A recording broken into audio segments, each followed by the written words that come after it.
أعوذ بالله من الشيطان الرجيم بسم الله الرحمن الرحيم رب اشرح لي صدري ويسر لي أمري واحلل عقدة من لساني يفقهوا قولي سبحانك لا علم لنا إلا ما علمتنا إنك أنت العليم الحكيم.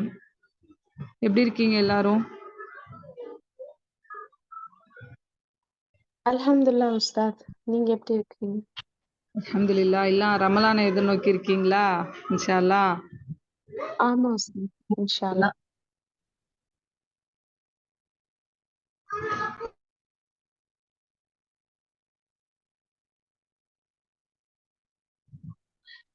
Okay. நம்ம பாடத்துக்கும் ரமலானுக்கும் நிறையவே தொடர்பு இருக்கு. சரியா? இன்ஷால்லா பார்ப்போம். அதுக்கு முன்னாடி நான் தெரிஞ்சுக்க வேண்டியது என்னன்னா, ஒரு 5 மினிட்ஸ் டைம் எடுத்துக்குவோம். இதுவரையும் நிறைய பயான் கேட்டிருப்பீங்க, ஆன்லைன் கிளாஸஸ் அட்டன் பண்ணியிருப்பீங்க, ஹதீஸ் கேட்டிருப்பீங்க, வசனங்கள் படிச்சிருப்பீங்க. அதுல ரமலான் பத்தி, நோன்பு பத்தி உங்களுக்கு தெரிஞ்சது என்ன? முதல் கேள்வி, ரமலான் பத்தி உங்களுக்கு தெரிஞ்சது என்ன? ரெண்டாவது, இந்த ரமலான்ல என்னெல்லாம் கேட்ட விஷயங்களை வைத்து என்னெல்லாம் பண்ணலான்னு முடிவெடுத்திருக்கீங்க? யாருக்கு தோணுதோ டக்குன்னு சொல்லலாம்.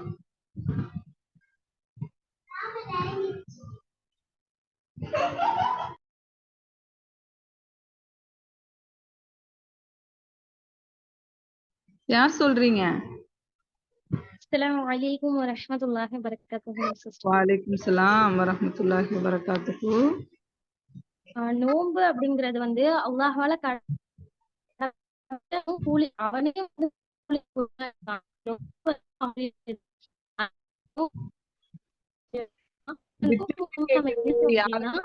எனக்கா வாய்ஸ் பிரேக். ஹலோ சிஸ்டர், கேக்குதா? சொல்லுங்கம்மா. பிரேக் ஆயிட்டே இருந்துச்சு. Okay sister. நோன்பு அப்படிங்கிறது அந்த அதுக்கப்புறம் இந்த நோம்புனால நம்ம எந்த மாதிரி ஒரு பலனை அடைவோம் அப்படின்னா, ஆகுவதற்கு இந்த நோன்பு வந்து அல்லாஹ் வந்து கடமையாக்கப்பட்டிருக்கான். மாஷாஅல்லாஹ். வேற யாராச்சும் சொல்றீங்களா? சிஸ்டர், நீங்க என்ன क्वेश्चन கேட்டீங்க சிஸ்டர்? வாய்ஸ் பிரேக் ஆகி வருது. என்னோட நெட் சரியில்லை, எனக்கு வாய்ஸ் பிரேக் ஆகுதா? எனக்கு கேட்கவே இல்ல. என்ன क्वेश्चन கேட்டீங்க? அதாவது ரமலான் பத்தி இது நாள் வரையும் என்ன விஷயம் கத்துக்கிட்டீங்க, எதெல்லாம் பின்பற்றணும்னு முடிவுல இருக்கீங்க? ஓகே, ரமலான் பத்தி நம்ம இதெல்லாம் தெரிஞ்சுக்கிட்டோம், கண்டிப்பா எப்படா நோன்பு வரும் இதெல்லாம் நம்ம ஃபாலோ பண்ணணும்னு எந்தெந்த விஷயம் முடிவு பண்ணிருக்கீங்க? 2 கேள்வி. அஸ்ஸலாமு அலைக்கும் உஸ்தாத். வலைக்கும் ஸலாம். ரமலான் வந்து நோன்பு வந்து பாவத்துல இருந்து காக்கும் கேடயமாகும் அப்படின்னு ஹதீஸ்ல இருக்குது. அதனால வந்து மோஸ்ட்லி நோன்பு டைம்ல நம்ம வந்து சாங்ஸ் கேட்க மாட்டோம், டிவி பார்க்க மாட்டோம். ஏன்னா நோன்பு வந்து இன்வேலிடா போயிரும்னு சொல்லிட்டு அப்புறம் புறம் பேச மாட்டோம், பொய் பேச மாட்டோம், மத்தவங்களை அடிக்க மாட்டோம், அதட்ட மாட்டோம், திட்ட மாட்டோம், எந்த பாவம் பக்கமே நம்ம போகாம இருப்போம். ஏன்னா இல்லாட்டி நோன்பு வந்து வீணா போயிரும் அப்படின்னு சொல்லிட்டு அது வந்து இந்த 30 days இன்ஷால்லா பிராக்டிஸ் பண்ணி லைஃப் லாங் அதை அக்கம்ப்ளிஷ் பண்ணணும்னு நான் ஐடியால இருக்கிறேன். இன்ஷால்லா. மாஷாஅல்லாஹ் மாஷாஅல்லாஹ், சூப்பர். அஸ்ஸலாமு அலைக்கும் வரஹ்மத்துல்லாஹி வபரகாத்துஹு. சிஸ்டர் வந்து ஒவ்வொரு வேலை செஞ்சாலும் கூலி வந்து பிறருக்கு நம்ம எதிர்பார்க்கிறோம். ஆனா இந்த நோம்புக்குள்ளாண்ட உண்டான கூலிய வந்து அல்லாஹ்வே வந்து பொறுப்பேற்றுறாங்க. அதனால அப்படிப்பட்ட ஒரு கூலிய வந்து மிகுந்த எதிர்பார்ப்போடு, சந்தோஷத்தோடு, ஒரு இதயச்சத்தோடு,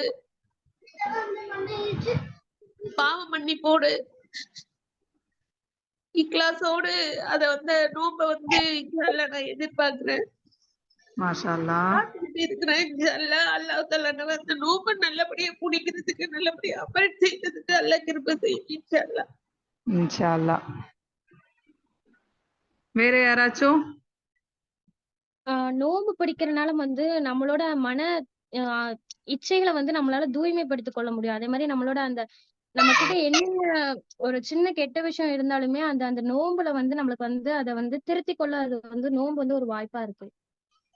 அதுக்கப்புறம் குடும்பங்களோட வந்து நம்ம ஒன்றிணைஞ்சு வாழறதுக்கு எப்படின்னா, அந்த நோம்புல வந்து யார்கிட்டயும் வந்து முகசுளிப்பு நம்ம எதுவுமே காட்ட மாட்டோம். எல்லாருமே ஒன்றிணைஞ்சு சஹர்டைனும் சரி, நோன்பு திறக்கும்போது அந்த டைம்ல வந்து எந்த ஒரு சின்ன நோம்புக்கு முன்னாடி ஒரு பகையா இருந்தாலும் அந்த நோம்புல அதை மறந்து நம்ம ஒன்று கூடி வாழக்கூடியவர்களாக இருக்கோம். சூப்பர்.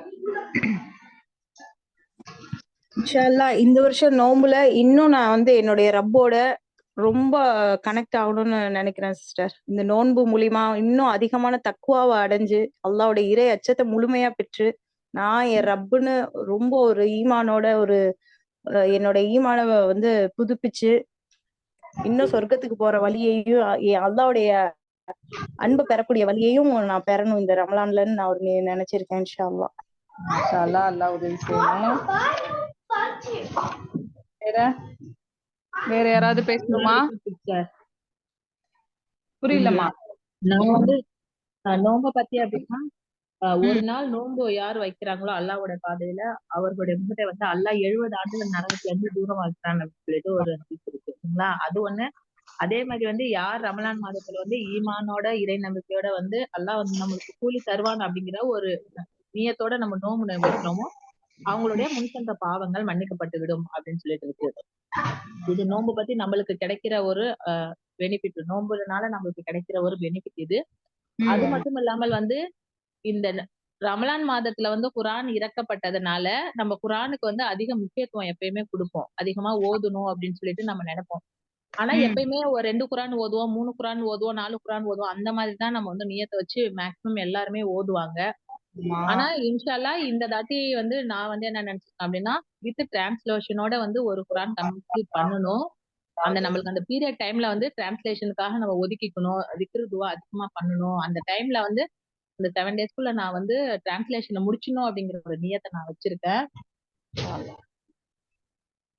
அதே மாதிரி வந்து ஏதாச்சும் ஒரு அத்தியாயத்தை எடுத்துட்டு என்னால முடிஞ்சிச்சு அப்படின்னா வந்து அதோட தஃப்சீரை வந்து நான் வந்து இந்த நோம்புல வந்து கம்ப்ளீட் பண்ணணும் அப்படின்ட்டு ஒரு நியத்தை வச்சிருக்கேன். இன்ஷா அல்லாஹ்.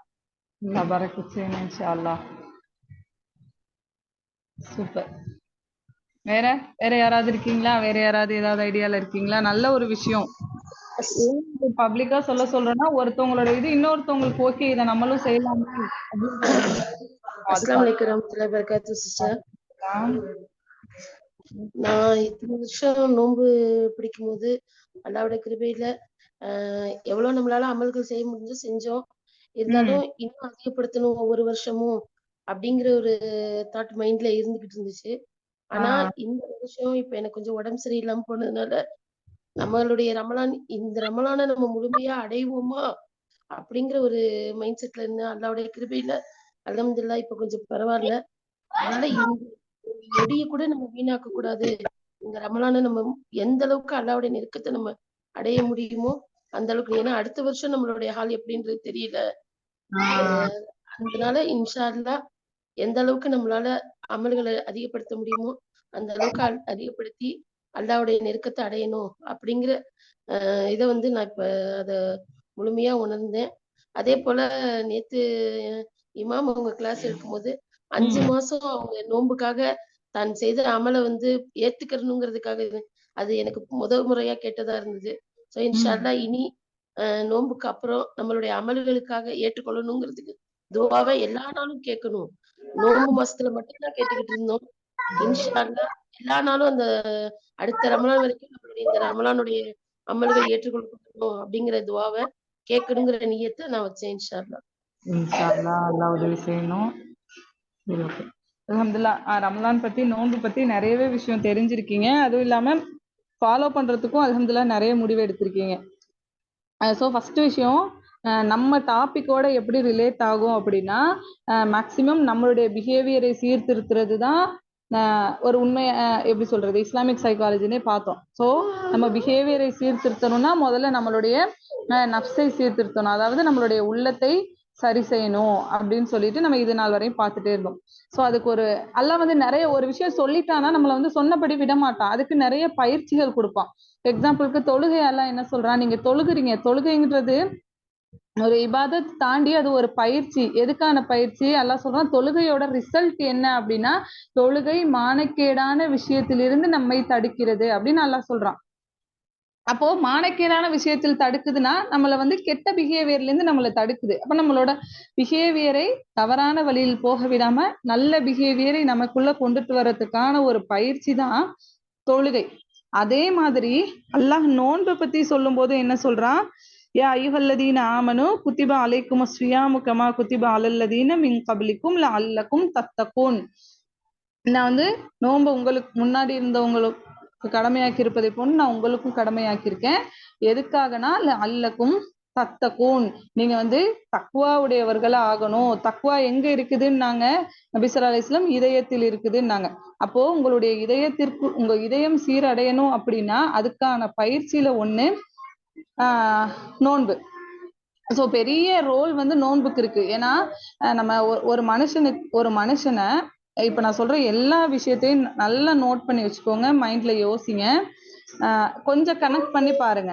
ஒரு மனுஷன் சைக்காலஜிக்கலி வெல் ஃபிட்டட் பர்சன் அப்படிங்கிறதுக்கு நிறைய கிரைட்டீரியா இருக்கு.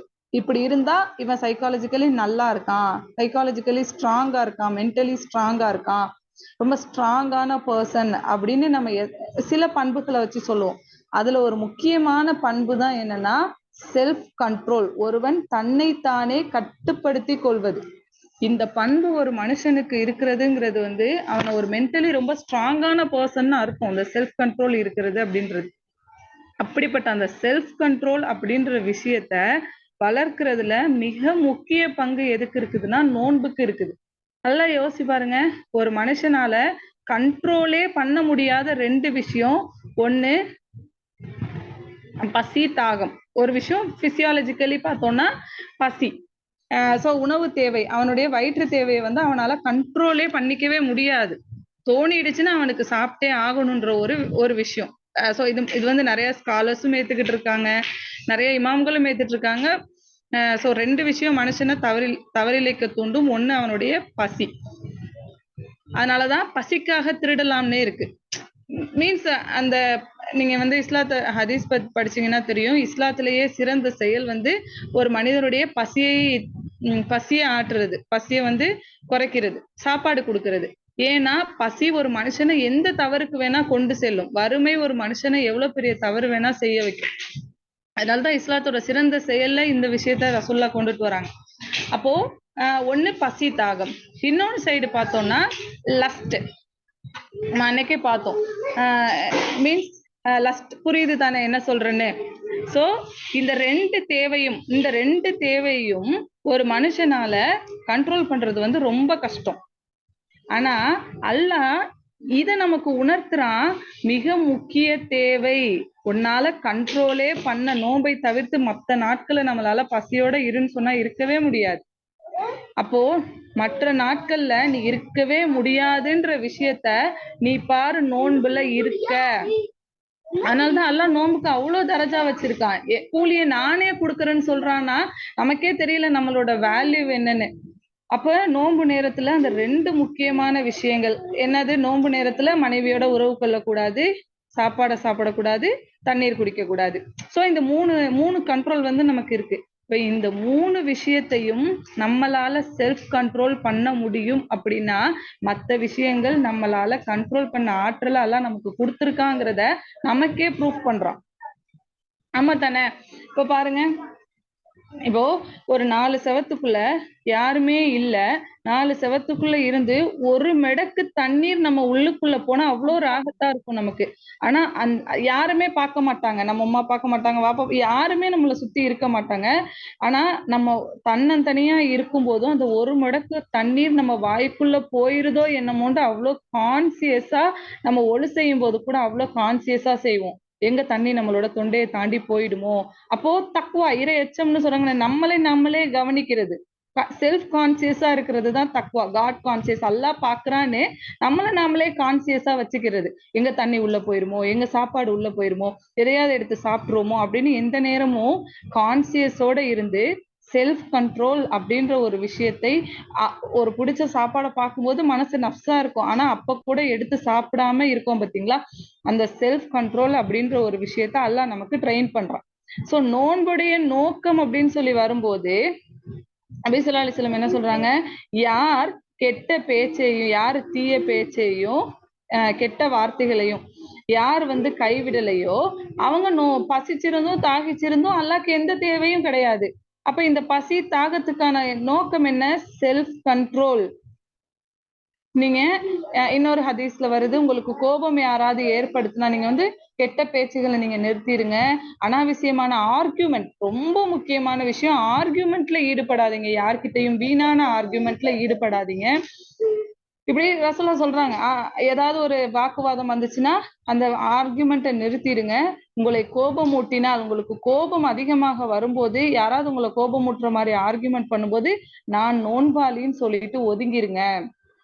எவ்வளவு பெரிய பயிற்சி பாருங்க இந்த 30 நாள்ல நமக்கு வழங்க. ரிலேஷன்ஷிப் இஷ்யூஸா இருக்கட்டும், எல்லா விஷயத்துக்கும் இந்த பயிற்சி, இந்த 30 நாள் பயிற்சி நமக்கு நம்மளுடைய நப்சை தூய்மைப்படுத்துறதுக்கு, நம்ம உள்ளத்தை ஸ்ட்ராங்கா வச்சுக்கிறதுக்கான அவ்வளோ பயிற்சியும் இந்த நோன்பு நாட்கள்ல நமக்கு தரப்படுது. அல்லாஹ் நமக்கு கொடுக்குறான். அதே மாதிரி இன்னொன்னு சொல்லுவாங்க, 21 நாள் ஒரு விஷயத்த செய்யும் போது அது நமக்கு ஹேபிட்டா மாறும் அப்படின்னு சொல்லுவாங்க. சோ அல்லாஹ் வந்து 30 நாளை சூஸ் பண்ணி நமக்கு அந்த பயிற்சியை கொடுக்குறான். முழுக்க முழுக்க நோன்புடைய நோக்கம் நம்மளுடைய பிஹேவியரை சீர்திருத்துறது தான். நம்ம என்ன பண்ணுவோம், நோன்பு நேரத்துல திக்ர் செய்யறது, பாவ மன்னிப்பு கேட்கறது, அமல் செய்யறது, அவ்வளோத்தையும் செஞ்சுட்டு ரமலான் நோன்பு பெருநாள் கொண்டாடினதோட எல்லாத்தையும் விட்டுட்டு மறுபடியும் நம்ம பழைய வேலையை ஆரம்பிச்சிருவோம். திருப்பி ரிப்பீட் மோடுல புறம் பேசுறது, அது இது இது எல்லா பாவத்தையும் ஆர்கியூமெண்ட் பண்றது, கெட்ட வார்த்தை பேசுறது, கோபப்படுறது, கத்துறது, திட்டுறது, அவ்வளோத்தையும் ஆரம்பிச்சுட்டு இந்த நினைப்பு நமக்கு எப்போ வரும்னா அடுத்த ரமலான்ல வரும். எல்லாம் என்ன மன்னிச்சிரு நோம்பு ஃபுல்லா மறுபடியும் தௌபா செஞ்சுட்டு அடுத்த பெருநாள் கழிச்சு திருப்பி ஸ்டார்ட் பண்ணி இது லூப் மோட்ல நம்ம பண்ணிட்டே இருப்போம். சோ இந்த நோன்பு இன்ஷால்லா அல்லாஹ் உதவி செய்யணும். இந்த நோன்புல இருந்து எனக்கான பயிற்சின்ற எண்ணத்தோட நோன்புக்குள்ள கால் எடுத்து வைங்க. எனக்கான பயிற்சி அல்லாஹ் 30 நாள் எனக்கு ஒரு ஸ்ட்ராங் ஒரு ஃபோர்ஸ் சமமான ஒரு பயிற்சி எல்லாம் நமக்கு கொடுத்துட்டு இருக்கான்ற எண்ணத்தோட நோன்புக்குள்ள போங்க. இந்த பயிற்சியை எடுத்து 30 நாள் முடிச்சதுக்கு அப்புறம் இதே விஷயத்தோட நான் கண்டினியூ பண்ணணும் அப்படின்ற விஷயம் வந்து இருக்கணும். சோ நம்மளுடைய ஆன்மாவை தூய்மைப்படுத்துற விஷயம் நிறைய பேசியிருப்பாங்க, நிறைய கேள்விப்பட்டிருப்பீங்க. நோன்பு நேரத்துல நான் இப்ப சொன்ன ஹதீஸ் கூட உங்களுக்கு நிறைய விளக்கம் கொடுத்திருப்பாங்க. கெட்ட வார்த்தை கேட்டிருக்கீங்க தானே? கெட்ட வார்த்தைகளை விடலைன்னா அல்லாஹ்க்கு பசிச்சிருந்தும் தாகிச்சிருந்தும் எந்த பிரயோஜனமும் இல்லை. ஹதீஸ் கேட்டிருக்கீங்க தானே? ஆமா சிஸ்டர், அல்ஹம்துலில்லாஹ் கேட்டிருக்கோம். இப்போ வந்து நம்மளுடைய நப்சை தூய்மைப்படுத்தணும்ன்ற ஒரு விஷயம் உங்க எல்லாருக்குமே ஃபெமிலியரான விஷயம் தான். அந்த விஷயத்த நானும் ஒரு சின்ன விஷயமா பார்த்தாச்சு.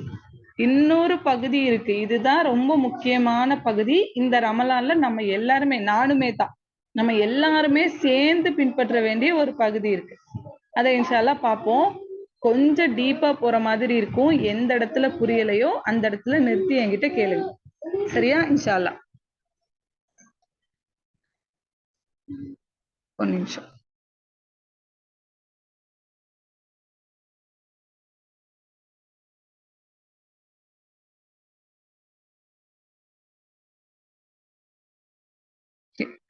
வந்துட்டாங்க போல பாரு. சூரா பக்கரா படிச்சிருக்கீங்களா? சூரா பக்கரா தமிழ் அர்த்தம் இல்ல சூரா பக்கரால இதுதான் இருக்கும் அப்படின்னு ஏதாவது படிச்சிருக்கீங்களா? ரமலான் பத்தின வசனம் எந்த சூறால இருக்கு? சஹல் ரமலான் அல்லதி அது வந்து தூளுல இருக்கு.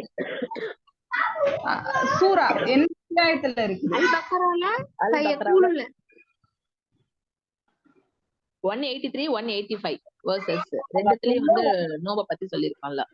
அல்லாஹ் வந்து என்ன சூறால சொல்லியிருப்பான்னா சூரா பக்கரால தான் அல்லாஹ் வந்து சொல்லியிருப்பான். சோ குரான் வந்து ஆரம்ப கட்டத்துல வெவ்வேறு சூழ்நிலைகள்ல வெவ்வேறு காலகட்டத்துல இறக்கப்பட்டிருந்தாலும் இது அத்தனையும் இப்படித்தான் தொகுக்கப்படணும், இந்த இடத்துல தான் பிளேஸ் ஆகணும் அப்படின்றது அல்லாஹ் டிசைன் பண்ணன ஒரு விஷயம். சோ அல்லாஹ் டிசைன் பண்ணி ஒவ்வொரு விஷயங்களும் ஒவ்வொரு இடத்துல பிளேஸ் பண்ணப்பட்டிருக்கு. அப்படி அல்லாஹ் வந்து ரமலானை பத்தி பிளேஸ் பண்ண, ரமலானுக்காக சூஸ் பண்ண சூறா வந்து சூரத்துல் பக்கரா. அப்போ இந்த பக்கரால குரான்லயே மிகப்பெரிய அத்தியாயம் எது? சூரா பக்கரா 286 வசனங்களை கொண்டது. 286 வசனம் இருக்கு. டென்ஷன் ஆகாத மட்டும் வந்துருவாங்க.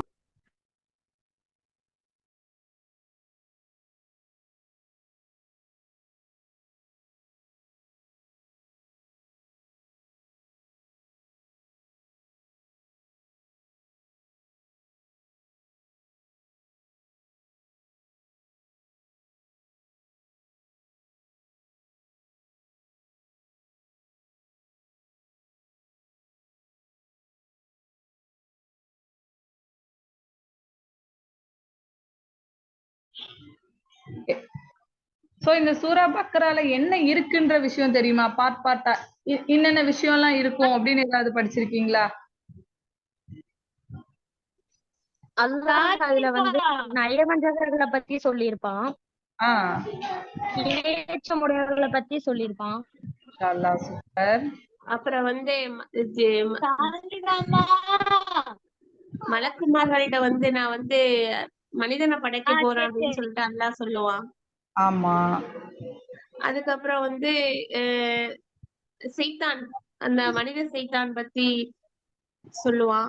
சொல்லியிருப்பான். மாஷா அல்லாஹ். சுலைமான் நபி, மூசா அலைஹிஸ்ஸலாம், அடுத்து மூசா அலைஹிஸ்ஸலாம் அவங்கள பத்தி அந்த மாடோட சம்பவத்தை பத்தி சொல்லியிருப்பான். மாஷா அல்லாஹ். அந்த அந்த அந்த மூசா நபிக்கு மண்ணு செல்வா, அந்த குலத்தாருக்கு வந்து மண்ணு செல்வா உணவு கொடுக்கும் போது மனிதர்கள் வந்து எங்களுக்கு அந்த உணவு வேணாம், மூசாத்தோட சமூகத்தை பத்தி அல்லாஹ் நிறைய வசனங்கள் பேசியிருக்கான் அந்த சூறால. அடுத்து அப்புறம் இஞ்சி வெள்ளப்பூடு வெள்ளரிக்காய் அதை பத்தி தான் ஒரு வசனம் வரும். மாற்றத்தை பத்தி பேசியிருப்பான்ல. சரி, ஓகே, அல்ஹம்துலில்லாஹ், நல்லா தெரிஞ்சு வச்சிருக்கீங்க. அப்ப எனக்கு சொல்றது இன்னும் ஈஸி. சோ நீங்க நோட் பண்றதா இருந்தா நோட் பண்ணிக்கோங்க, இல்ல நான் அல்லாஹ் குர்ஆன்ல சூரா பக்ரால 4 விதமான ஸ்டோரிஸ பத்தி அல்லாஹ் சொல்லியிருக்கான். சரியா? 4 விதமான விஷயங்களை பத்தி அல்லாஹ் சொல்லியிருக்கான். 4 கதைன்னு எடுத்துக்கிட்டாலும் சரி, 4 சம்பவம் எடுத்துக்கிட்டாலும் சரி, இல்ல 4 மனிதர்கள்னு எடுத்துக்கிட்டாலும் சரி. சோ விஷயம் ஆதம் அலைஹிஸ்ஸலாத்தை பத்தி அல்லாஹ் பேசியிருக்கான். ஒரு பகுதி ஆதம் அலைஹிஸ்ஸலாத்துக்கும் அல்லாஹ் எப்படி மனிதரை படைச்சான், என்ன ஆணுச்சு, ஷைத்தான் என்ன பண்ணுனா, மொத்தம் இந்த நம்ம கிரியேஷன் பத்தி, ஆதம் அலைஹிஸ்ஸலாத்தை பத்தி, ஆதம் அலைஹிஸ்ஸலாம் என்ன தவறு இழைச்சாங்க, அப்புறம் எப்படி பூமிக்கு வந்தாங்க, இந்த விஷயத்தை பத்தி அல்லாஹ் ஒரு பகுதியா சொல்லியிருக்கான். ஃபர்ஸ்ட் விஷயம் ஸ்டோரி ஆஃப் ஆதம் அலைஹிஸ்ஸலாம். அது முடிஞ்சதோட யாரோட ஸ்டோரி ஸ்டார்ட் ஆகும் அப்படின்னா ஒன் நேஷன். எந்த நேஷன் பத்தினா பனு இஸ்ராயில், மூசா அலைஹிஸ்ஸலாத்தோட சமூகம் பத்தி அல்லாஹ் வந்து நீண்ட வசனங்கள், 90 வசனங்கள் கிட்ட, ஒரு 40 ஆரம்பிச்சு ஒரு 90 வசனங்கள் கிட்ட முழுக்க முழுக்க மூசா அலைஹிஸ்ஸலாத்துடைய சமூகம், அவங்க வேதம் கொடுக்கப்பட்ட ஒரு சமூகம். என்ன வேதம் அவங்களுக்கு வழங்கப்பட்டுச்சு?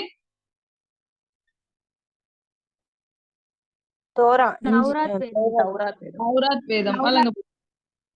ஓகே, நமக்கு முன்பு இருந்தவங்க இப்படித்தானே, அவங்க ஒரு நேஷனா அல்லாஹ் வந்து எல்லாரை விட சிறந்த நேஷனா வந்து அல்லாஹ் பனு இஸ்ராயல்களை சூஸ் பண்ணியிருந்தான். ஆமா தானே?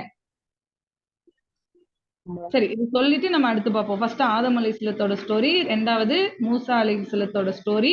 அது முடிஞ்சதோட யாரை பத்தி ஆரம்பிக்கும் அப்படின்னா இப்ராஹிம் அலைஹிஸ்ஸலாம் பத்தி ஆரம்பிக்கும். இப்ராஹிம் அலைஹிஸ்ஸலாம் என்ன துவா கேட்டாங்க, இப்ராஹிம் அலைஹிஸ்ஸலாத்தோட துவாவோட விளைவு என்ன, இப்ராஹிம் அலைஹிஸ்ஸலாம் காபா கட்டினது, ஹஜ்ஜு, இத பத்தின சட்டம் எல்லாமே வரும். இது 3வது விஷயம். இப்போ 3 விஷயம் பேசிட்டு அல்லாஹ் 4வதா யாரை பத்தி பேசுறான்னா மில்லத் அபீனா இப்ராஹிம், இப்ராஹிம் அலைஹிஸ்ஸலாத்தோட மார்க்கத்தை ஃபாலோ பண்ற நம்மளை பத்தி அல்லாஹ் அடுத்ததா பேசியிருப்பான். 4 விஷயம். ஒன்னு ஆதம் அலைஹிஸ்ஸலாம், பனு இஸ்ராயில், இப்ராஹிம் அலைஹிஸ்ஸலாம். 4வது 183வது வசனத்துக்கு அப்புறம் லகது கானலக்கும், இது இந்த வசனம் சொல்லியிருப்பான்ல, உஸ்வத்துல் ஹசனா, வசனம் நம்பர் வந்து 183. 183 இல்லையே, இது நோன்பு பத்தின வசனம்.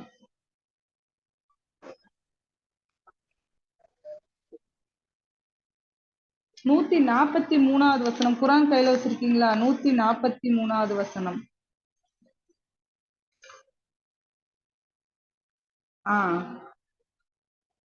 فَكَذَلِكَ جَعَلْنَاكُمْ أُمَّةً وَسَطًا لِتَكُونُوا شُهَدَاءَ عَلَى النَّاسِ وَيَكُونَ الرَّسُولُ عَلَيْكُمْ شَهِيدًا. உம்மத்தன் வசத்தன் என்னன்னா உங்களை வந்து நடுநிலை சமூகமாக ஆக்கினோம் அப்படின்னு சொல்லிட்டு அல்லாஹ் சொல்றான். இப்போ நீங்க தெளிவா புரிஞ்சுக்க வேண்டியது, மொத்த கிரியேச்சர்ஸ்லயும் அல்லாஹ் யார சூஸ் பண்ணா? உலகத்திலேயே எத்தனை படைப்புகள்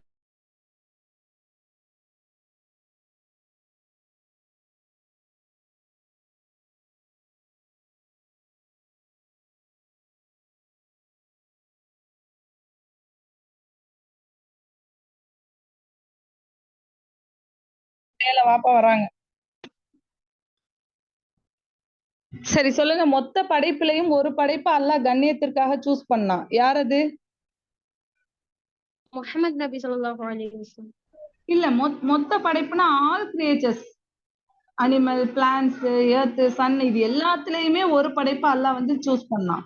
மனிதர்கள் மனித படைப்பு படைப்பு ஆதம் அலைஹிஸ்ஸலாம் முதல் ஸ்டோரி வந்துருச்சா, ஆதம் அலைஹிஸ்ஸலத்தோட ஸ்டோரி. இப்போ அல்லாஹ் ஒரு விஷயத்தை தனியா சூஸ் பண்றான். நல்லா யோசிச்சு பாருங்க. ஒரு கிளாஸ்ல 30 பிள்ளைங்க இருக்குது அப்படின்னா ஒரு கிளாஸ் டீச்சர் ஒரு பிள்ளைய சூஸ் பண்றாங்கன்னு வச்சுக்கோங்களேன். அந்த பிள்ளைக்கு கண்ணியம் கொடுக்குறாங்கன்னா என்ன அர்த்தம்? நீ தாமா லீடரு, இனி நீ தான் பாத்துக்கணும்னா என்ன அர்த்தம்? ஒரு விஷயத்த சூஸ் பண்றாங்கன்னா என்ன அர்த்தம்? பெஸ்ட்னு அர்த்தம். அந்த பிள்ளையோட ஸ்பெஷாலிட்டி ஸ்பெஷாலிட்டின்னு நம்ம நினைச்சு தப்பா நினைச்சிட்டு இருக்கோம். ஆனா அல்லாஹ் கொடுக்குற பரிசு. ரெஸ்பான்சிபிலிட்டி, பொறுப்பு. இப்போ ஒரு ஆடுக்கோ மாடுக்கோ அல்லாஹ்வை பத்தி எத்தி வைக்கிற பொறுப்பு கிடையாது. ஒரு மரத்துக்கோ செடிக்கோ அல்லாஹ்வை பத்தி பேசுற இன்னொரு சமூகத்துக்கு இல்ல ஒரு ஆப்பிள் செடிக்கு சப்போட்டா செடி நீ போய் மார்க்கத்தை எத்தி வைக்கணும்னு எந்த பொறுப்பும் கிடையாது. அப்ப அல்லாஹ் உலகத்துல உள்ள எல்லா படைப்பையும் விட ஒரு படைப்பை ஸ்பெஷலா சூஸ் பண்றான் அப்படின்னா சூசிங்னாலே அங்க ரெஸ்பான்சிபிலிட்டின்னு அர்த்தம். அப்ப அல்லாஹ் ஃபர்ஸ்ட் ஆதம் அலைஹிஸ்ஸலத்தை சூஸ் பண்றான், அங்க ஒரு ரெஸ்பான்சிபிலிட்டி. சோ இது ஒண்ணு முடியுது. சோ மொத்த படைப்புலையும் மனித படைப்பை சூஸ் பண்ண மாதிரி உலகத்துல உள்ள ஆதம் அலைஹிஸ்ஸலத்தோட பிள்ளைங்க இருக்காங்கல்ல, நம்ம எல்லாருமே.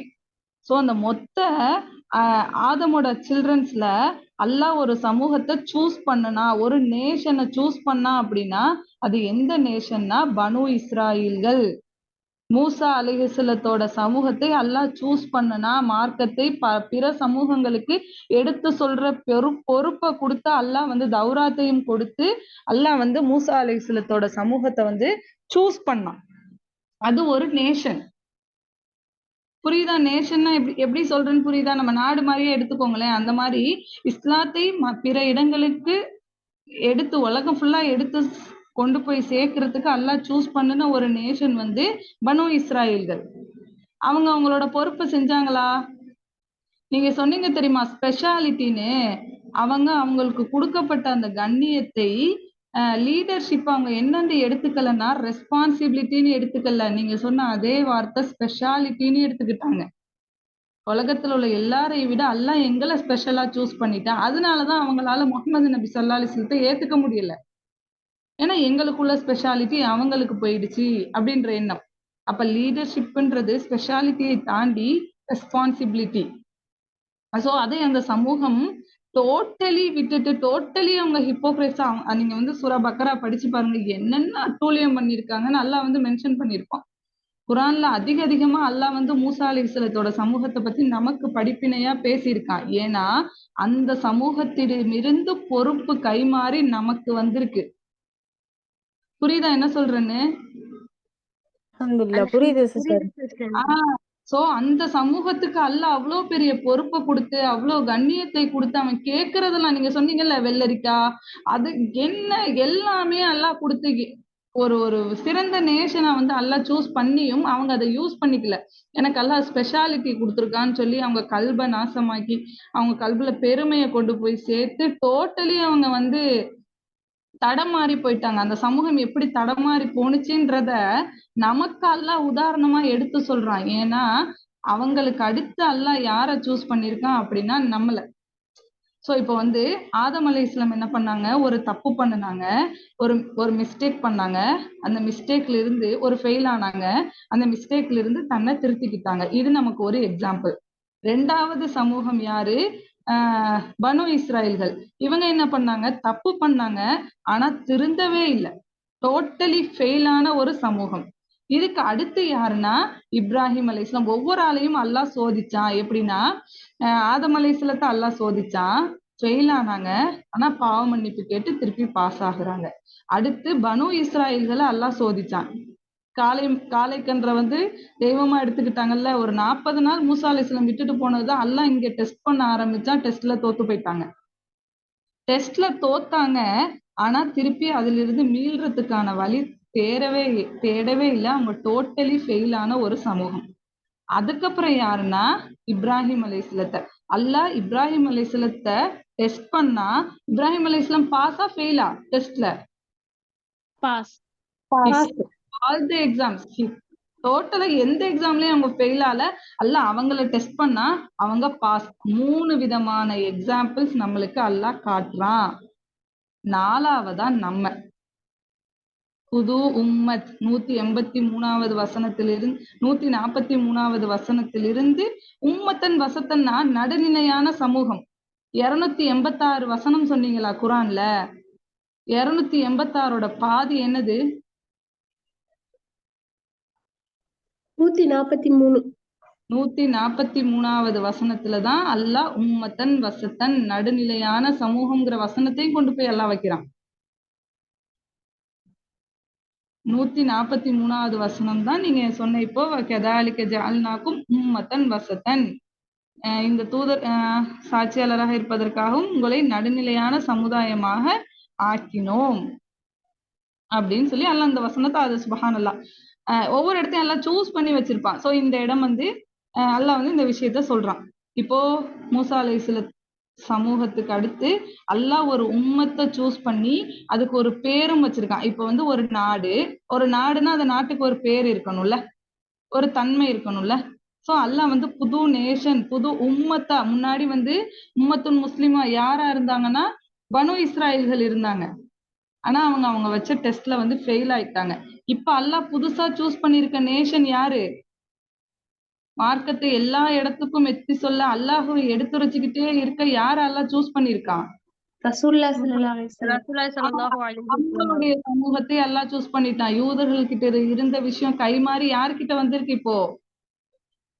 அந்த நம்ம கிட்ட வந்து முஹம்மது ஸல்லல்லாஹு அலைஹி வஸல்லம் உடைய சமூகத்துக்கு நம்ம கிட்ட வந்திருக்கு. அல்லாஹ் அந்த விஷயத்த நமக்கு கொடுத்திருக்கான். அப்போ ஒரு புது நேஷன் உருவாயிடுச்சு. உம்மத்துன் வசத்தன் அப்படின்ற ஒரு விஷயம், ஒரு நேஷன் வந்து உருவாயிடுச்சுன்னு வச்சுக்கோங்களேன். ஒரு நேஷன் இருந்தா என்னென்னலாம் இருக்கும் சொல்லுங்க பாப்போம். இப்ப இந்தியான்னு இருக்கு, அன்பு இருக்கணுமா? அப்படி கண்டித்தல் மாதிரி இல்ல, நீங்க ஹிஸ்டரிக்கு போங்க. இப்ப வந்து இந்தியான்னு எடுத்துக்கிட்டீங்கன்னு வச்சுக்கோங்களேன். இந்தியான்றது ஒரு நாடு. இந்த நாட்டுக்கு என்னென்னலாம் இருக்கும்? பாலிடிக்ஸ் இருக்கும், திட்டம் இருக்கும். மாஷா அல்லாஹ். லீடர் இருப்பாங்க, ஒரு கேபிட்டல் இருக்குமா? ஒரு கேபிட்டல் இருக்கும். ஒரு நேஷனுக்கு வந்து ஒரு கேபிட்டல் இருக்கும், ஒரு கான்ஸ்டிடியூஷன் இருக்கும், அவங்களுக்குன்னு ஒரு செலிப்ரேட் பண்றதுக்கு ஒரு டே இருக்கும். இப்ப நமக்கு இண்டிபெண்டன்ஸ் டே, ரிபப்ளிக் டேன்லாம் இருக்குல்ல, அந்த மாதிரி எல்லா கண்ட்ரிக்குமே ஒரு டே, இந்த மாதிரி ஒரு மொத்த நேஷனும் சேர்ந்து செலிப்ரேட் பண்ற ஒரு டே இருக்கும். சரியா? இப்போ நம்மளுடைய உம்மத்துக்கு இதெல்லாம் என்னென்ன சொல்லுங்க பாப்போம். நம்மளுடைய கேபிட்டல் என்ன? நம்ம உம்மத்தோட கேபிட்டல் என்ன? அம்பேத்கர் வந்து எழுதினார்ல கான்ஸ்டிடியூஷன் ஆஃப் இந்தியான்னு சொல்லிட்டு ஒரு அரசியலமைப்பு சட்டம் கொண்டு வந்த நாள். அரசியலமைப்பு சட்டம் வந்து ஏற்றுக்கொள்ளப்பட்ட நாள் வந்து கொண்டுட்டு வரப்பட்ட நாள் வந்து ஜனவரி 26. அதான் நம்ம குடியரசு தினம்னு சொல்றோம். ஓகேவா? சோ சொல்லுங்க சார். இந்திய அரசியலமைப்பு சட்டம் இயற்றிய நாள், சட்டம் வந்து ஏற்றுக்கொள்ளப்பட்ட நாள் தான் வந்து நம்ம இந்தியாவோட கான்ஸ்டிடியூஷன் ஜான் 26. அப்ப அந்த மாதிரி நமக்கு நம்மளோட கான்ஸ்டிடியூஷன் கொண்டுட்டு வரப்பட்ட நாள் தான் என்னது? மந்த் என்னது? ரமலான். ஷஹ்ரு ரமலான் அல்லது குர்ஆன். ரமலான்ல தான் அல்லாஹ் என்ன பண்ணா? குர்ஆனை இறக்கினா. நம்மளுடைய கான்ஸ்டிடியூஷன் ஒரு நாள் நம்ம எந்த நாள் செலிப்ரேட் பண்ணாலும் ஒரு விஷயத்தை நினைவூட்டுறதுக்காக தான் அந்த நாளை நம்ம செலிப்ரேட் பண்றோம். அந்த விஷயத்தை எப்போதுமே காலமா அடுத்த சமூகத்துக்கு கொண்டுட்டு போறதுக்கு, அந்த நாள் பத்தின விஷயங்களை நினைச்சு பாக்குறதுக்கு. இப்ப இண்டிபெண்டன்ஸ் டேனா யார் அதுக்காக கஷ்டப்பட்டாங்க, என்னென்ன நடந்துச்சு, எப்படி நம்ம அடிமைகளா இருந்து அதுல இருந்து வெளியே வந்தோம், எப்படி இது அத்தனையுமே நினைவூட்டுவாங்க. இதே விஷயத்தை தான் நம்ம ஒரு மாதம் முழுக்க செய்யறோம். நம்மளுடைய கான்ஸ்டிடியூஷன் இறக்கப்பட்ட நாளை நினைவூட்டுவதற்காக, நம்மளுடைய கான்ஸ்டிடியூஷனை பத்தி நினைவூட்டுவதற்காக நம்ம என்ன பண்றோம்? அந்த மாதம் முழுக்க அல்லாஹ் சிறப்பு கொடுத்து வச்சிருக்கான். நம்ம வந்து இந்தியால 1 டே தான் செலிப்ரேட் பண்றோம். ஆனா அல்லாஹ் வந்து ஒன் மந்த்தை வந்து செலிப்ரேட் பண்ண வைக்கிறான். நம்ம ஹோல் மந்த்தை வந்து செலிப்ரேட் பண்றோம். எதுக்காகனா நினைவூட்டலுக்காக. டேஸ் செலிப்ரேட் பண்றதே நினைவூட்டலுக்காக தான். அதுக்கு ஒரு ஸ்பெஷல் இருக்கு, நம்ம அதை நினைக்கணும் அப்படின்றதுக்காக தான் அந்த மாதிரி நம்ம செய்யறோம். அப்போ அதே மாதிரிதான் ரமலான அல்லாஹ் வந்து சொல்லும் போது நம்மளுடைய கான்ஸ்டிடியூஷன் இறக்கப்பட்டதை நம்ம ஹோல் மந்த் வந்து செலிப்ரேட் பண்றோம். இப்போ இது ஒரு விஷயம். இப்போ இந்த விஷயத்தெல்லாம் தெரிஞ்சுக்கோங்க. இப்போ யூதர்கள் கிட்ட இருந்து பொறுப்பு கைமாறி நம்ம கிட்ட வந்திருக்கு. இப்ப நம்மளுடைய பொறுப்பு என்ன? இப்போ அல்லாஹ் வந்து இப்ராஹிம் அலைஹிஸ்ஸலாத்தை பத்தி குரான்ல பேசும்போது அல்லாஹ் நிறைய சிறப்பு வந்து இப்ராஹிம் அலைஹிஸ்ஸலாத்துக்கு கொடுத்திருக்கான். ஏன் அப்படின்னா எல்லா நேரமும் அவங்க அல்லாஹுக்கு லாயலா இருந்தாங்க. அல்லாஹ் கிட்ட வந்து அவங்க லாயலா இருந்தாங்க. யோசிச்சு பாருங்க, அவங்க சின்ன பிள்ளையா இருக்கும்போது வாப்பா வந்து சிலை வணக்கம் செஞ்சது அவங்களுக்கு பிடிக்கல. வாப்பாவை எதிர்த்து நின்னாங்க. வாப்பாவே சொந்த வாப்பா அவங்களை எதிர்த்தாங்க. ஆனா அவங்க எதுதான் வேணும்னாங்க? அல்லாஹ் வேணும்னு நின்னாங்க. ஒரு டீனேஜ் வயசு வந்ததுக்கு அப்புறம் சொசைட்டியே எதிர்த்து நின்றுச்சு. அப்பவும் யாருதான் வேணும்னு நின்னாங்க? அல்லாஹ் தான் வேணும்னு நின்னாங்க. நெருப்புல போடப்பட்ட போது கூட எனக்கு அல்லாஹ்க்கு அவ்வளவு லாயலா இருந்தாங்க. படைச்சவங்க கிட்ட அவ்வளவு லாயலா இருந்தாங்க. அதே மிஷனை தான் நபி ஸல்லல்லாஹு அலைஹி வஸல்லமும் சஹாபாக்களும் செஞ்சாங்க. என்ன மிஷன்? கஅபாக்குள் 300க்கும் மேற்பட்ட சிலைகள் இருக்கு. இப்ராஹிம் அலைஹிஸ்ஸலாத்தோட பணி அந்த சிலைகளை அகற்றணும். இப்ப நம்மளுக்கான பணி என்ன? நம்ம எப்படி அல்லாஹ் கிட்ட லாயலா இருக்கிறது? இப்ப இப்ராஹிம் அலைஹிஸ்ஸலாம் இருந்தாங்க, ரசூல் ஸல்லல்லாஹு அலைஹி வஸல்லம் இருந்தாங்க, சஹாபாக்கள் இருந்தாங்க. அவங்கெல்லாம் அல்லாஹ்க்கு லாயலா இருக்கேன்னா அவங்களுடைய மிஷன்ல நிறைய விஷயத்த கம்ப்ளீட் பண்ணிட்டு போயிட்டாங்க. காபத்துல்லாஹ்வை சிலைகளை அகற்றிட்டாங்க. இஸ்லாத்தை நமக்கு முழுமையா கொடுத்துட்டு போயிட்டாங்க. இப்ப நம்ம எப்படி அல்லாஹ் கிட்ட லாயலா இருக்கிறது? நம்ம ஃப்ரீயா தானே இஸ்லாத்தை ஃபாலோ பண்ணிட்டு இருக்கோம். நமக்கு எந்த எதிர்ப்பும் இல்ல. இப்ப நம்ம எப்படி அல்லாஹ்க்கு லாயலா இருக்கிறது? அல்லாஹ்க்கு லாயலா இருக்கிறதுனா என்ன? அல்லாஹ்வுக்கு இணையா வந்து நம்ம எதையும் இணை வைக்காம அல்லாஹ் ஒருவனை மட்டுமே அப்படின்னு சொல்லிட்டு இருக்கணும். எந்த செஞ்சு ஒரு நன்மையும் இவ்வளவும் நமக்கு செஞ்சு கொடுத்து நம்ம கையில கொண்டுட்டு வந்து எல்லாத்தையும் சேர்த்ததுக்கு அப்புறமும் அல்லாஹ்வை நம்புறது மட்டும்தான் நம்மளோட மிஷனா? அல்லாஹ்வை நம்புறது மட்டும்தான் நம்மளுடைய வேலையா? இல்ல, நபிமார்கள் செய்தது போல நம்மளும் ஃபர்ஸ்ட் செய்யணும். மார்க்கத்தை ஃபர்ஸ்ட் நம்ம அண்டர்ஸ்டாண்ட் பண்ணிட்டு குரானை அவங்க பட்ட கஷ்டம் எல்லாத்தையும் நன்மையை உணர்ந்து ஏவி தீமையை நம்ம தடுக்க தௌஹீத்ல உறுதியா இருந்து அது பிற மக்களுக்கும் நம்ம வந்து ஷிர்க வந்து எடுத்து சொல்லணும். ஷிர்க நம்ம செய்யாதீங்கன்னு. பேருக்கு ஒரு கேள்வி இருக்கு. என்னன்னா, என் பக்கத்து வீட்டுல இருக்க அனிதாக்கு வந்து இஸ்லாமே தெரியாது. அவ பாவம் தானே, அவ எப்படி சொர்க்கத்துக்கு போவா? தெரியாம இருக்குன்னா நாளைக்கு அல்லாஹ் வந்து அவள்கிட்ட என்ன தெரியுமா கேட்பான்? உன் பக்கத்துல சுமையா இருந்தாங்களே, சாலிகா இருந்தாலுங்க, உங்களுக்கு சொல்லலையான்னு கேட்பான் அல்லாஹ். நம்ம பேரெல்லாம் சொல்லி கேட்பான். உங்க பக்கத்துல தானே தௌலத் இருந்தாங்க, அவங்க உங்களுக்கு இஸ்லாத்தை சொல்லலையா? அவங்க மூலியமா நீங்க இஸ்லாத்தை அவங்க கேட்பாங்க. அவங்க எல்லாம் முஸ்லீமா இருந்தாங்க, நோன்பு வச்சாங்க, பிரியாணி சாப்பிட்டாங்க, பெருநாள் கொண்டாடினாங்க. ஆனா நாங்க இஸ்லாத்தை தெரிஞ்சுக்கலையே, அவங்க எங்களுக்கு இஸ்லாத்தை சொல்லலையே. ஏன்னா நம்மளே தான் முஸ்லீமா இல்லையே. எல்லாமே நமக்கு டெக்ஸ்ட்ல தானே இருக்கு. பிராக்டிக்கலா நம்மள யாருமே முஸ்லீமா நம்மள ஒரு வேற ஒரு ஆளா நம்ம வந்து நம்மள அடையாளப்படுத்திக்கவே இல்லையே. நமக்கான ஐடென்டிட்டியை நம்ம ஷோ பண்ணவே இல்லையே.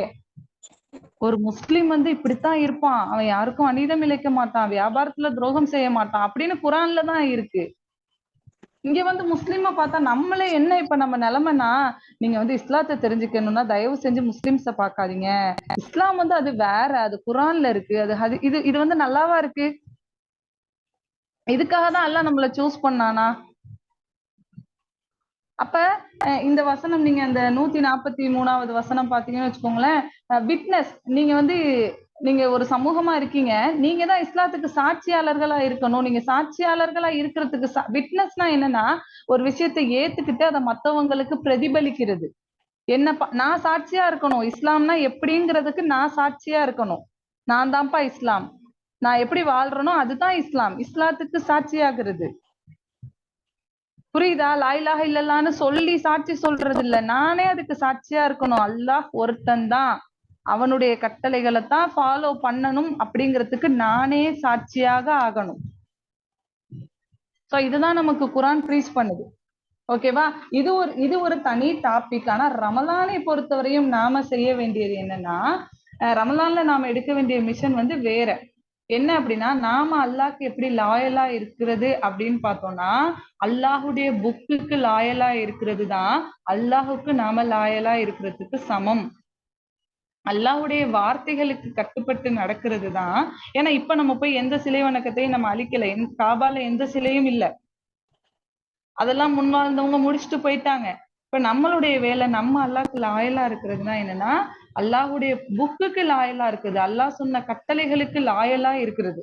அல்லாஹ் என்னென்ன விஷயங்கள்லாம் குர்ஆன்ல சொல்லியிருக்கானோ அதுக்கு நாம லாயலா இருக்கிறது. ஆனா நமக்கு தான் தெரியலையே அல்லாஹ் என்னதான் சொல்லியிருக்காங்கிறதே.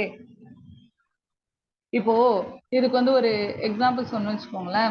நம்ம வந்து குர்ஆனோட ஒரு ஆர்டிஃபிஷியல் கனெக்ஷன்ல தான் இருக்கோம். அப்படியே குர்ஆன் ரமலான்னா அப்படி நம்ம எக்ஸைட் ஆகுறோம். வாவ்! ரமலான் வந்துருச்சு. குர்ஆன் 5 குர்ஆன் முடிக்கணும், 4 குர்ஆன் முடிக்கணும், 6 குர்ஆன் முடிக்கணும். அவ்ளோ எக்ஸைட் ஆகுறோம். நம்ம நினைச்சிட்டு இருக்கோம் நம்ம குர்ஆனோட கனெக்டடா இருக்கோம். நம்ம குர்ஆன் பாருங்களேன், பர்த்டேக்கு குர்ஆன் கிஃப்ட் பண்றது, கல்யாணத்துக்கு இப்பெல்லாம் என்னன்னா என்கேஜ்மென்ட்க்கு குர்ஆன ஒரு ஃபேஷனா கிஃப்ட் பண்றாங்க. சில ஊர்கள்ல என்ன பார்க்கணும்னா, கல்யாணம் ஆகி என்கிட்ட தானே நீ போனதோட ஒரு பேஜ வந்து மணப்பெண் வந்து ஓதி காட்டணுமா. மணப்பெண் வந்து குர்ஆன் ஓதி எப்படி ஹிந்துஸ்ல வந்து விளக்கேத்தி மருமகளை அழைச்சுப்பாங்கல்ல, அந்த மாதிரி அந்த ஊர்ல வந்து குர்ஆன் ஓதணுமா. அப்போ குர்ஆன் கூட எந்த மாதிரியான லாயல்ட்டி வந்து எந்த மாதிரியான கனெக்ஷன்ல இருக்கும், நம்ம ஒரு ஆர்டிபிஷியல் கனெக்ஷன்ல இருக்கோம். இப்போ ஒரு சைன் போர்டு இருக்குன்னு வச்சுக்கோங்களேன், ரோட்ல சைன் போர்டு பாக்குறோம்னு வச்சுக்கோங்களேன். இப்போ வந்து சென்னை போக வந்து இன்னும் வந்து இப்போ ஒரு 200 கிலோமீட்டர் இருக்கு, இல்ல ஒரு 20 கிலோமீட்டர் இருக்கு, 30 கிலோமீட்டர் இருக்குன்னு ஒரு போர்டு வச்சிருக்காங்கன்னு வச்சுக்கோங்களேன். அந்த போர்டு கிட்ட நம்ம போயிட்டு, வாவ் இந்த போர்டு அழகா இருக்கே, இந்த போர்டு செம்ம கலர், என்ன மெட்டீரியல்ல செஞ்சிருக்கான். இப்போ இப்போ வந்து போர்டுக்கும் நமக்கும் ஒரு கனெக்ஷன் உண்டாயிடுச்சு. அந்த சைன் போர்டுக்கும் நமக்கும் ஒரு அட்ராக்ஷன், ஒரு கனெக்ஷன் வந்து உண்டாயிருக்கு. ஆனா ஆக்சுவல் பாயிண்ட் என்ன, அந்த போர்டு என்ன சொல்ல வருது. நீ போர்டு கூட கனெக்ஷனா இருக்கதா, அந்த போர்டை நேசிக்கிறதா, ஆனா அந்த போர்டு உனக்கு என்ன சொல்ல வருதுன்ற விஷயத்த விட்டுட்டோம்ல. இப்போ ஒரு டேஞ்சர் போர்டு போட்டிருக்குன்னு வச்சுக்கோங்களேன். ஓ இந்த ஸ்கல் நல்லா இருக்கே, இதோட கலர் சூப்பரா இருக்கே, போர்டு கூட இப்போ ஒரு கனெக்ஷன். ஆனா ஆக்சுவலி அந்த போர்டு என்ன சொல்ல வருது, கிட்ட வராத, இதை தொடாத. இதே விஷயத்தான் நம்ம குர்ஆனை மகிமைப்படுத்துறோன்ற பேர்ல குர்ஆன் குர்ஆன் குர்ஆன்னு சொல்றோம். Actually what's the point, what's the goal of the Quran. என்ன பண்ணிட்டு இருக்கோம் குர்ஆனை வச்சு. குர்ஆன் எதுக்கு, அல்லாஹ் ஆதம் அலைஹிஸ்ஸலாத்தை சொன்னான்ல, நீங்க வந்து பூமிக்கு போங்க, நான் உங்களுக்கு நேர்வழியை அனுப்புவேன், அதை யார் பின்பற்றாங்களோ அவங்களுக்கு என்னன்னு சொல்றான் அல்லாஹ். என்ன விஷயம் சொன்னேன் முன்னாடி, சொர்க்கம். சொர்க்கம் சொன்னேனா, இன்னொன்னு சொன்னேன்.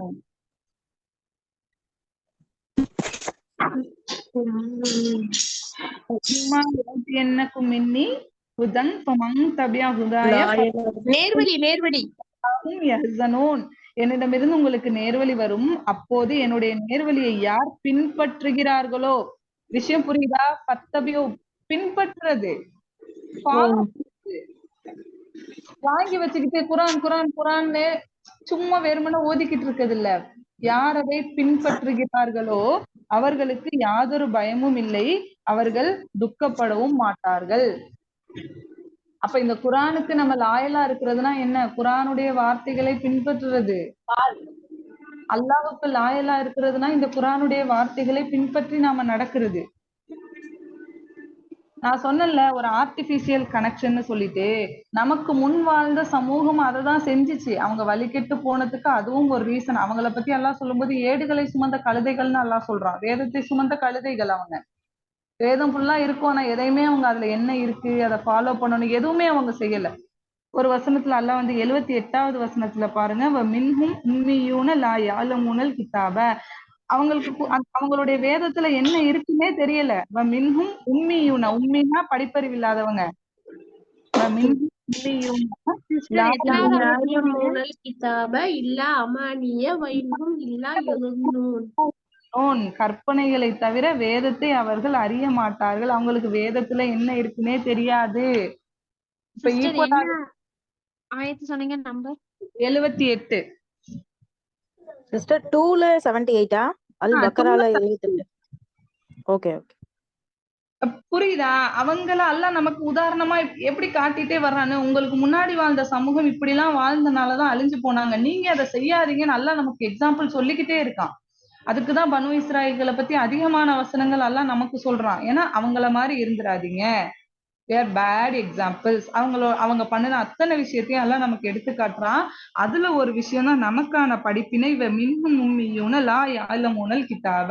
அவங்களுக்கு அவங்களுடைய கிதாப்ல என்ன இருக்குன்றதே தெரியாது. கற்பனையா எவ்வளோ சொல்றாங்க, அதை ஓதுங்க, அப்படி இந்த சூறா ஓதுங்க, இவ்வளோ பரக்கத்து கிடைக்கும், இது சம்பந்தமே இல்லாம அவ்வளோ விஷயம். குரானை வச்சு அதை பண்ணுங்க, எல்லாமே கற்பனை.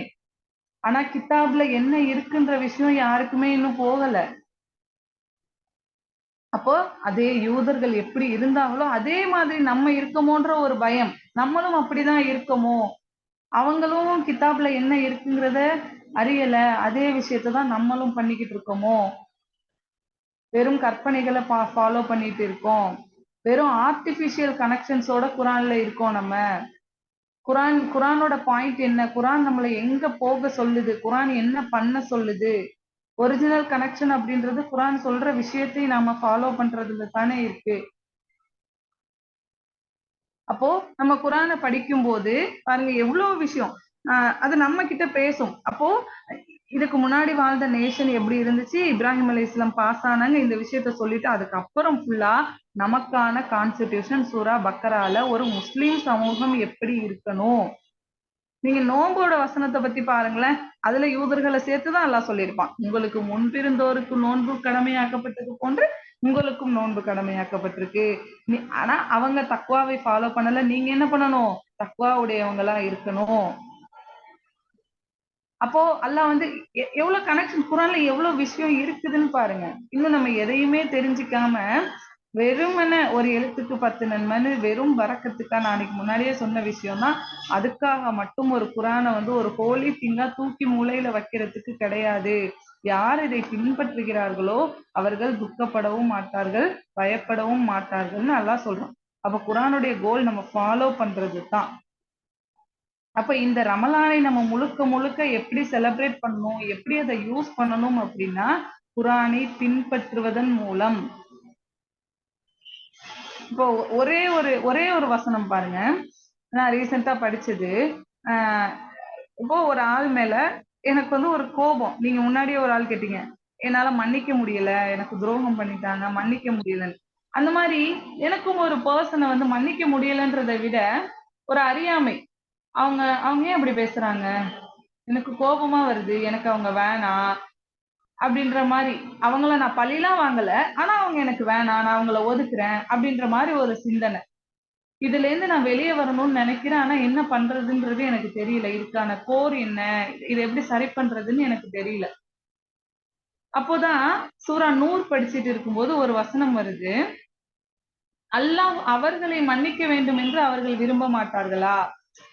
இந்த வசனம் எப்போ இறக்கப்படும்னா ஆயிஷா ரலியல்லாஹு அன்ஹா மேல அவதூறு சொல்லுவாங்க தெரியுமா, அந்த சம்பவம் கேள்விப்பட்டிருக்கீங்களா?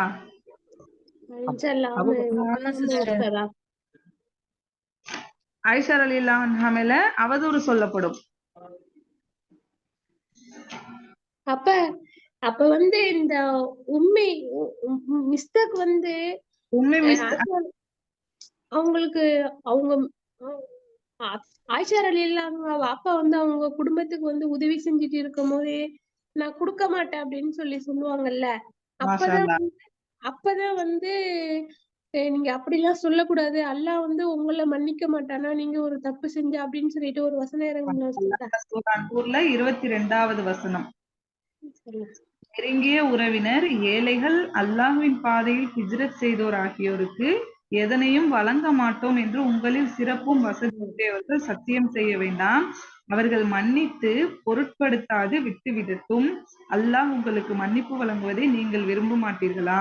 அல்லாஹ் மிக்க மன்னிப்பவன், நிகரற்ற அன்புடையவன்.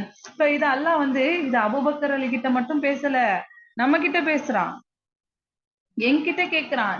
ஒன்னு அல்லாஹ் மன்னிக்கிறத நீ விரும்ப மாட்டியா? அப்ப நீ அவங்கள மன்னிச்சுக்கோ, நீ சேர்க்க மாட்டேன்னு சொல்லாத, அவங்கள விட்டு நான் விலகி போறேன்னு நீ சொல்லாத. ஏன்னா ஒன்னு அல்லாஹ் மன்னிக்கணுங்கிறத நீ விரும்புவல்ல, அப்ப நீ மன்னிச்சிரு. புரியுதா? இந்த மாதிரி ஒவ்வொரு வசனங்களும் நம்மளை பார்த்து பேசும். ஒவ்வொரு வசனங்களும் நம்மளை சீர்திருத்துறதுக்காக அல்லாஹ் இறக்கியிருக்கான். அப்போ முதல்ல குரானில் என்ன இருக்கு, அல்லாஹ் என்கிட்ட என்ன பேசுறான்றது எனக்கு தெரியணும். எவ்வளவு விஷயம் குரானுக்கு மாற்றமா நம்ம நடந்துட்டு இருக்கோம் தெரியுமா? இப்போ அல்லாஹ் வந்து சூரா தலாக் படிச்சிருக்கீங்களா? இல்ல உஸ்தாதா. சூரா தலாக், ஒரே நிமிஷம் நான் அந்த வசனம் வந்து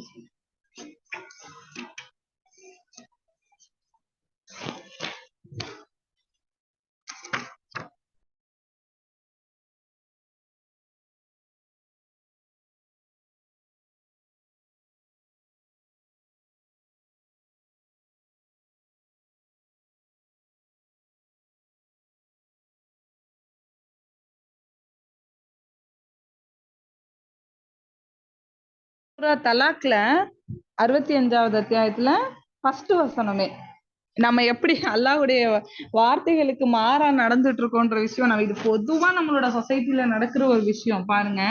சூரா தலாக்ல ஃபர்ஸ்ட் வசனம், நபியே நீங்கள் பெண்களை விவாகரத்து செய்தால் அவர்களின் இத்தாவை கணக்கிடக்கூடிய காலத்தில் விவாகரத்து செய்யுங்கள். மேலும் இத்தாவை நீங்கள் கணக்கிட்டுக் கொள்ளுங்கள். இத்தா விஷயத்தை பத்தி சொல்லிட்டு, மேலும் உங்கள் இரட்சகனான அல்லாஹ்வை அஞ்சிக் கொள்ளுங்கள். அவர்கள் பகிரங்கமான ஏதேனும் மானக்கேடானதை செய்தாலே அன்றி அவர்களை நீங்கள் அவர்களது வீடுகளை விட்டும் வெளியேற்ற வேண்டாம், அவர்கள் வெளியேறவும் வேண்டாம். இவை அல்லாஹ்வின் வரம்புகளாகும். எவன் அல்லாஹ்வின் வரம்புகளை மீறுகின்றானோ அவன் தனக்குத்தானே அநியாயம் செய்து கொண்டான். என்ன விஷயம் சொல்லியிருக்கான் அல்லாஹ்?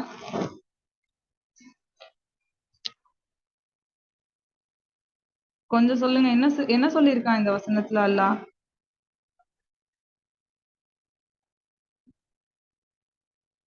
பெண்கள் வந்து வேற மாதிரியான மானக்கேடான விஷயம் பண்ணா மட்டுமே தவிர மத்த சின்ன சின்ன காரணத்துக்காக தலாக் செய்யாதீங்க, இல்ல, அவங்கள மன்னிச்சிருங்க. அவங்களை இது வந்து அல்லாஹ்வுடைய சட்டங்களை வந்து யார் மீறுவாங்களோ இல்லம்மா, இப்ப வந்து இந்த வசனம் வந்து விவாகரத்து செய்யாதீங்கன்னு இல்ல, முதல்ல என்ன ஆரம்பிக்குது? பெண்களை விவாகரத்து செய்தால், இது வந்து தலாக்குடைய சட்டம் தான். காலத்துல வெளியே ஏத்தாதீங்க அப்படிங்கிறது. இத்தாவுடைய காலங்கள்ல இப்ப மேக்சிமம் தலாக் சொல்லிட்டா இத்தா யார் வீட்டுல இருக்கிறாங்க? அம்மா வீட்டுல இருக்காங்க, மாப்பிள்ளை வீட்டுலதான் இருக்காங்க. இப்போ வந்து பொண்டாட்டி ஏதோ தப்பு பண்ணிட்டா, இல்ல தப்பு பண்ணிட்டானா இப்ப யாருமே வந்து விபச்சாரம் பண்ணிட்டாங்கன்னா பொண்டாட்டியை விரட்டுறது கிடையாது. சின்ன சின்ன விஷயம் தான் இருக்கும். ஒரு டிவோர்ஸ் பண்றாங்கன்னா அல்லாஹ் வந்து எக்ஸ்ட்ரீமா அல்லாஹ் சொல்லிட்டான், மானக்கேடானதை செய்தாலே என்று அவங்கள நீங்க விரட்டாதீங்கன்னு சொல்றான். ஆனா இப்ப வந்து ஹஸ்பண்ட் அண்ட் ஒய்ஃப்க்கு ஒத்து போகல, செட் ஆகல, ஏதோ ஒரு விஷயம் பிடிக்கலங்கும் போது உடனே அந்த ஹஸ்பண்ட் அவங்க வாப்பாக்கு போன் போட்டு சொல்ற விஷயம் என்ன? உங்க பிள்ளைய நான் தலாக் பண்ண போறேன், வீட்டுக்கு கூட்டிட்டு போங்க, இதுதானே சொல்லுவாங்க. அந்த பொண்ணு செய்யற விஷயம் என்ன? எனக்கு உன்னை பிடிக்கல, நான் தலாக் செய்ய போறேன், நான் எங்க வீட்டுக்கு போறேன். இப்ப அல்லாஹ் இங்க என்ன சொல்றான்? நீங்கள் அவர்களது வீடுனா ஹஸ்பண்டோட வீடு, அவர்களை நீங்கள் அவர்களது வீடுகளை விட்டும் வெளியேற்ற வேண்டாம், அவர்கள் வெளியேறவும் வேண்டாம். 2 பேருக்குமே அந்த ரூல்ஸ் வருது. அப்ப இத்தா காலம் வரையும் யாரோட வீட்டுல இருக்கணும்? கணவருடைய வீட்டுல. ஏன் இதெல்லாம் நான் சொல்றேன்? நம்ம சொல்றோம்ல தலாக் நடக்குது, இதெல்லாம் தலாக் நடக்காம போறதுக்கான மிகப்பெரிய வழி. ஏன்னா ஒரு சண்டை ஒரு 3 மாசம் பக்கத்துல இருக்கும்போது, பேச்சுவார்த்தை இல்லாம 3 மாசம் பக்கத்துல இருக்கும்போது அவங்களோட மனக்கசப்பு எல்லாம் எங்கிட்டோ போயிரும். இப்ப நீயா நானால கூட ஒரு எபிசோட் போட்டாங்க, நீங்க விவாகரத்து பண்ணனதுக்கு அப்புறம் நம்ம இவளை பிரிஞ்சிருக்க வேணாம்னு எத்தனை பேர் ஃபீல் பண்ணீங்கன்னா அவ்வளவு பேரும் சொன்னாங்க, நாங்க ஃபீல் பண்றோம். என் ஹலாலாக்கியதுலயே வெறுத்தது தலாக் தான். அப்போ இந்த அல்லாஹ்வுடைய சட்டம் அத்தனையும் நம்மளோட நல்லதுக்காக ஏற்றப்பட்ட சட்டம் தானே. அப்போ இந்த விஷயத்த நம்ம சமூகத்துல ஃபாலோ பண்ணிட்டு இருக்கோமா? இது நடைமுறையில இருக்கா? கிடையாது. அப்போ இது வந்து அல்லாஹ்க்கு லாயலா இருக்கிற விஷயமா இது? எவ்வளவோ விஷயம் இன்னும் அல்லாஹ் சொல்றான், சந்தேகம் கொள்ளாதீங்கன்னு சொல்றான். ஒருத்தரோட பணத்தை இன்னொருத்தவங்க அநியாயமா இன்னொருத்தரோட செல்வத்தை நீங்க சாப்பிடாதீங்க, ஏமாற்றி பிழைக்காதீங்க, வியாபாரத்துல நீதம் செலுத்துங்க. இன்னும் எத்தனை எத்தனை எத்தனை விஷயம் அல்லாஹ் இதுல சொல்லி நம்ம வேற மாதிரி நடந்துட்டு இருக்கோம்.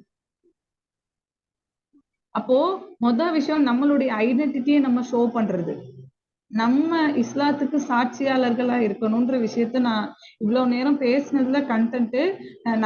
நம்மளே நம்ம வெக்கப்பட வேண்டிய விஷயம் என்னன்னா, நம்மளுடைய ஐடென்டிட்டி எல்லாம் இவ்வளவு பெரிய ரெஸ்பான்சிபிலிட்டி கொடுத்தும் நம்மளுடைய ஐடென்டிட்டியை நம்ம லூஸ் பண்ணிட்டு இருக்கோம். 2வது விஷயம், குரானுக்கு நம்ம லாயலா இருக்கணும். ரமலானுக்கு இவ்ளோ சிறப்பு ரமலானுக்கு இவ்ளோ அல்லாஹ் சிறப்பு கொடுத்தது, லைலத்துல் கத்ர் இரவை வச்சது, இவ்ளோ நன்மைகள் கொடுத்தது அத்தனையுமே குரானை ஒட்டித்தான். அப்போ இந்த குரானை நாம எப்படி மகிமைப்படுத்தணுங்கிறது, நம்ம எப்படி சைன் போர்ட்ல ஒரு ஆர்டிபிஷியல் ரிலேஷன்ஷிப் மெயின்டைன் பண்ணணுமோ அது மாதிரி இல்லாம இந்த விஷயத்தை பின்பற்றுவதால மட்டும்தான் குரானோட கண்ணியத்தை நம்ம உயர்த்த முடியும்ன்ற விஷயத்த மைண்ட்ல வச்சுக்கணும். அப்ப குரானை பின்பற்றணும் அப்படின்னா குரான்ல என்ன இருக்குன்றத நமக்கு முதல்ல தெரியணும். இப்ப முன்னாடியே ஒருத்தவங்க சொன்ன மாதிரி நீங்க ரொம்ப அவசரப்பட்டு நான் மொத்த டிரான்ஸ்லேஷனுமே நோன்புக்குள்ள இதை நான் அல்லாஹ் விரும்பல. சொல்ல போனா அல்லாஹ் இதை நம்மளுக்கு சொல்லல. நீங்க குரானை முடிக்கணும், இத்தனை குரான் முடிக்கணும், இது அல்லாஹ் சொல்லல.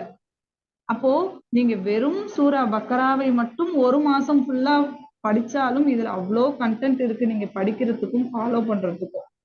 நீங்க உமர் அலி அல்லாஹோட வரலாறு படிச்சீங்கன்னா தெரியும். உமர் அலி அல்லாஹுக்கு அரபி தெரியும்.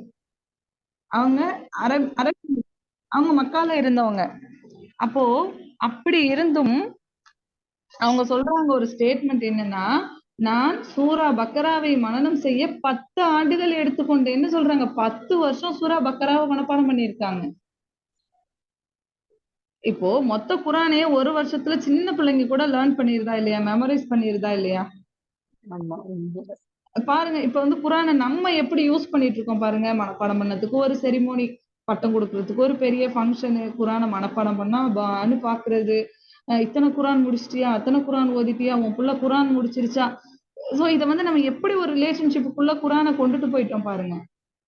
இப்படி ஆயிடுச்சு. குரானுடைய ஒரு நோக்கமே விட்டுட்டோம். நம்ம நோக்கத்தை விட்டுட்டு வேற ஒண்ண தூக்கிட்டோம். அப்போ இந்த விஷயத்தை நாம புரிஞ்சு வெறும் சூரா பக்கராவை மட்டும், பக்கரா படிக்க 2 வருஷம் ஆகுதா, ஆகட்டும். ஆனா அல்லாஹ் என்கிட்ட என்ன பேசுறான்ற விஷயம் எனக்கு புரியணும். நிதானமா ஒவ்வொரு வசனத்திலையும் நிறுத்தி அல்லாஹ் என்ன பேசுறான், இது என்கிட்ட இருக்கா இந்த தப்பு, நான் செய்யறேனா, இது அத்தனையுமே நம்ம பார்த்து பார்த்து பார்த்து நம்ம கொண்டுட்டு போய் ஒவ்வொரு வசனையுமே நம்மளுடைய வாழ்க்கையா மாத்துறதுக்கு இந்த ரமலான்ல நம்ம நியத்து வைக்கணும். இன்ஷா அல்லாஹ் செய்வோமா? இன்ஷா அல்லாஹ் சிஸ்டர். ரொம்ப பெரிய விஷயத்த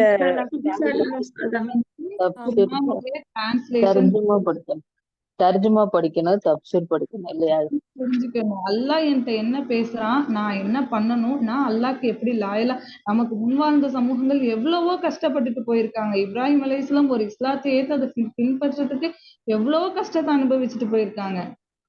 ரசூல் ஸல்லல்லாஹு அலைஹி வஸல்லம் எவ்வளவு கஷ்டத்தை அனுபவிச்சு இந்த மார்க்கத்தை எடுத்து கொண்டு போய் சேர்த்திருக்காங்க. சஹாபாக்கள் எவ்வளவு கஷ்டத்தை அனுபவிச்சிருக்காங்க. ஈஸியா நம்ம கைக்கு கொடுத்த மார்க்கத்தை நாம என்ன பண்ணிட்டு இருக்கோம், எவ்வளவு அலட்சியப்படுத்திட்டு இருக்கோம். நம்மளுக்கு வேலை நம்ம முதல்ல இதை நம்ம ஃபாலோ பண்றது, அதையே விட்டாச்சு. ரெண்டாவது அதுக்கு சாட்சியா இருக்கிறது. 2 வேலைகளையும் நாம செய்யணும்னு இந்த ரமலான்ல அல்லாஹ் நமக்கு அதுக்கு உதவி செய்யணும். அதுக்குதான் நம்ம நிறைய அல்லாஹ் கிட்ட துவா செய்யணும். அல்லாஹ் குரானை புரியவை, குரானை பின்பற்றக்கூடிய பாக்கியத்தை எனக்கு தானுதான் கேட்கணும் இன்ஷா அல்லாஹ். அதுக்காக தான் இந்த ஹோல் மந்த்தையும் நம்ம இதுக்காக யூஸ் பண்ண போறோம். யூஸ் பண்ணிட்டு இன்ஷா அல்லாஹ் ரமலானை செலிப்ரேட் பண்ணுவோம், நோன்பு பெருநாளை செலிப்ரேட் பண்ணுவோம் இன்ஷா அல்லாஹ். ஓகே தானே?